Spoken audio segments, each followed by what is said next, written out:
Hindi cinema के सुनहरे पन्नों में राजेश खन्ना का नाम हमेशा एक ऐसे सितारे के तौर पर दर्ज रहेगा जिसकी चमक ने पूरे देश को मदहोश कर दिया था। एक ऐसा दौर जब उनकी एक झलक पाने के लिए लड़कियां अपनी जान कुर्बान करने को तैयार रहती थी और ऊपर आका नीचे काका का नारा हर जुबान पर था। दोस्तों, वीडियो में आगे बढ़ने से पहले प्लीज मेरे चैनल को सब्सक्राइब करके बेल आइकन को जरूर प्रेस कर दीजिएगा। तो चलिए दोस्तों, वीडियो को शुरू करते हैं। भारतीय सिनेमा के इतिहास में ऐसे चुनिंदा अभिनेता ही हुए हैं जिन्होंने सुपरस्टार शब्द को सही मायनों में परिभाषित किया। राजेश खन्ना उन्हीं में से एक थे। उन्होंने सिर्फ एक के बाद एक हिट फिल्में ही नहीं दी, बल्कि अपनी करिश्माई शख्सियत से करोड़ों दिलों पर राज भी किया। उनकी दीवानगी इस कदर थी कि लड़कियां उनके नाम का सिंदूर लगाती थी और कुछ तो उनकी तस्वीर से ही शादी रचा लेती थी।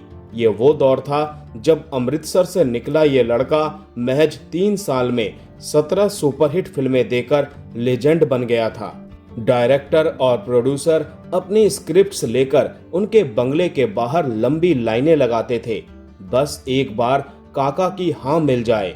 ये राजेश खन्ना के स्टारडम की पराकाष्ठा थी कि मुंबई की सड़कों पर ऊपर आका नीचे काका की गूंज सुनाई देती थी। हालात ये थे कि शूटिंग स्थलों के बाहर भिखारी भी उन्हीं के नाम पर भीख मांगते थे, क्योंकि उन्हें पता था कि काका का नाम ही लोगों को यहाँ तक खींच लाएगा। लेकिन अक्सर सितारे अपनी फ्लॉप फिल्मों से परेशान होते हैं। राजेश खन्ना अपनी बेतहासा लोकप्रियता से ही बेचैन हो गए थे। एक वक्त ऐसा भी आया था जब उन्होंने खुद ये इच्छा जाहिर की थी कि उनकी कुछ फिल्में फ्लॉप हो जाएं, ताकि फैंस का ये पागलपन भरा दीवानगी थोड़ा कम हो सके। अपने इस अनोखे फिल्मी कैरियर में शायद वो इकलौते ऐसे स्टार थे जो अपनी सफलता से ही ऊब गए थे। कहते हैं कि वक्त कभी एक सा नहीं रहता, और बॉलीवुड के इस पहले सुपरस्टार के साथ भी कुछ ऐसा ही हुआ। साल 1976-77 का दौर राजेश खन्ना के जीवन में तूफान लेकर आया।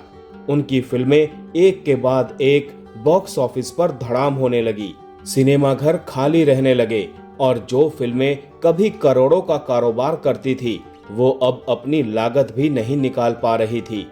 यासिर उस्मान की लिखी किताब the untold story of India's first superstar में इस मुश्किल दौर का जिक्र किया गया है। किताब के मुताबिक लगातार मिल रही फ्लॉप फिल्मों के सदमे से राजेश खन्ना गहरे डिप्रेशन में चले गए थे।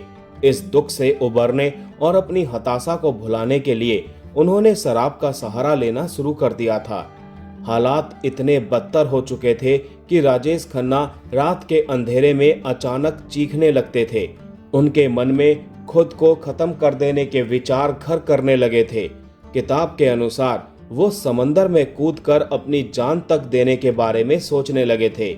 1976 और 77 का ये समय उनके जीवन का सबसे कठिन और अंधकारमय दौर माना जाता है। साल 1976 में हेमा मालिनी के साथ आई उनकी फिल्म महबूबा एक सुपर फ्लॉप साबित हुई। इस फिल्म को उनके पूरे फिल्मी कैरियर की सबसे बड़ी आपदाओं में से एक माना गया। ये वो समय भी था जब हिंदी सिनेमा में angry young man Amitabh Bachchan का उदय हो चुका था और दर्शकों की पसंद काफी तेजी से बदल रही थी। 1971 की ब्लॉकबस्टर आनंद में राजेश खन्ना और अमिताभ बच्चन दोनों साथ दिखे थे, लेकिन तब से लेकर अब तक हवा का रुख पूरी तरह से बदल चुका था।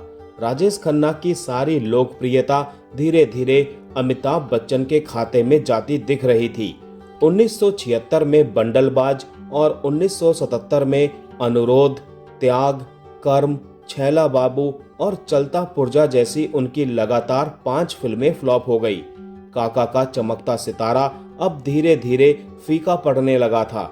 उन्हें फिल्में मिलना कम हो गया था, क्योंकि तब तक अमिताभ बच्चन और धर्मेंद्र जैसे कलाकार युवा दर्शकों की नई पसंद बन चुके थे। एक ऐसे युग का अंत हो रहा था जिसने हिंदी सिनेमा को एक अद्वितीय सुपरस्टार दिया था और एक नए युग का शुरुआत हो रहा था। तो दोस्तों, आज का वीडियो यहीं समाप्त करते हैं। मिलते हैं नेक्स्ट वीडियो में। तब तक के लिए आप सभी को tata bye bye, take care.